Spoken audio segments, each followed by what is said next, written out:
What is going on, everyone? Welcome back to the channel, and if you're new here, welcome. My name is Drew, and in this video I am going to discuss an article that was published on Inside Higher Ed that is discussing the decline in first-year enrollment.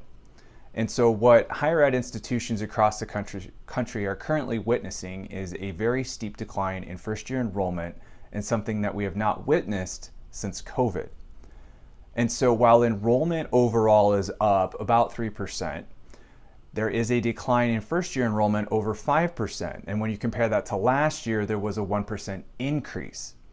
And so I think if I remember correctly, about that time last year when we were starting to see that increase, we thought that we may have been out of the woods from the fallout of COVID, and we could start to somewhat return to normalcy in terms of enrollment numbers. But that doesn't seem to be the case. In fact, four-year institutions are the ones being hardest hit, and public institutions with a decline in over 8%, and private institutions with a decline of over 6%. However, on the flip side, two-year institutions are seeing a steady increase hovering around 1%. Now, Doug Shapiro, who's director at the National Student Clearinghouse Research Center, believes that this may have been attributed to the botched FAFSA rollout from last year. And if you work in higher ed, or if you are a student yourself, you are very familiar with all of the troubles that revamping the FAFSA and changing that rollout date had caused. And so he believes that students were originally considering going to four-year institutions, and because of their issues with trying to get their financial aid, they opted for the more affordable option. Now, there are other considerations that are being discussed as to what is contributing to this decline in enrollment, and one of them is the overturning of the race-conscious admissions by the Supreme Court, also known as affirmative action. Now, one silver lining to this is that historically black colleges and universities, or HBCUs, have actually seen an uptick in applications and admissions and are increasing their enrollment. However, they were not prepared for this, so some of them do not have the infrastructure to accommodate for these larger classes, and they're trying to get creative with how they can bring in more students. So while that is an upside, there are some slight challenges, and then overall for educating the nation, I believe that that is one way that enrollment is still continuing on as, I wouldn't say normal, but as it's continuing to bounce back from COVID.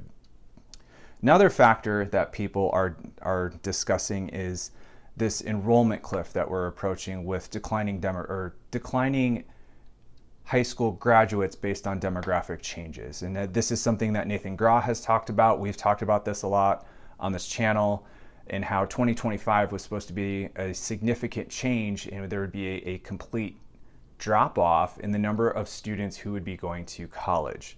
And then we thought, well, COVID was an accelerator for that. So had we reached that cliff? Well, now there's belief that there is a second cliff, and that ultimately we were supposed to bounce back in a few decades, but now it's looking like we aren't really going to do that. Now, coming back to this year, if you were to ask me what is impacting this enrollment cycle the most, and in my opinion, not that it matters, I would say that the Supreme Court ruling and the FAFSA botched rollout are probably the two factors that are driving these numbers down. That's not to say that this enrollment cliff is not already impacting this enrollment cycle, but when you're also looking at incoming first-year students, there is a decline in those who are completing their FAFSA. And so I think we're going to see fallout from the FAFSA debacle for a few more enrollment cycles. And I think that will probably decrease enrollment numbers a little bit more. And then after that, there's no telling. There's really no telling what will happen, I would say, even in 5 years with enrollment overall at institutions. We thought we were good, and then COVID happened. We thought we were bouncing back, and then FAFSA happened. And now demographics are changing, the population's changing. How is that going to impact enrollment cycles? How is that going to impact how institutions do business? And so I think there is something out there that we are not really thinking about, or we're not anticipating, that will dramatically impact enrollment, much like COVID and FAFSA have already done. So we'll see what happens, but right now we'll just focus on this year and how we can improve supporting the students and getting their financial aid awarded correctly and on time so they're able to make appropriate decisions. And I say that like I have the power to do that, but I know we're all on the same page in trying to make sure that that happens for all of our students. So that is your update going on in the world with enrollment in the United States. So if you like this video, make sure you hit the like button. And if you want to continue to see more content like this, then make sure you hit that subscribe button as well. And as always, I will catch you in the next one.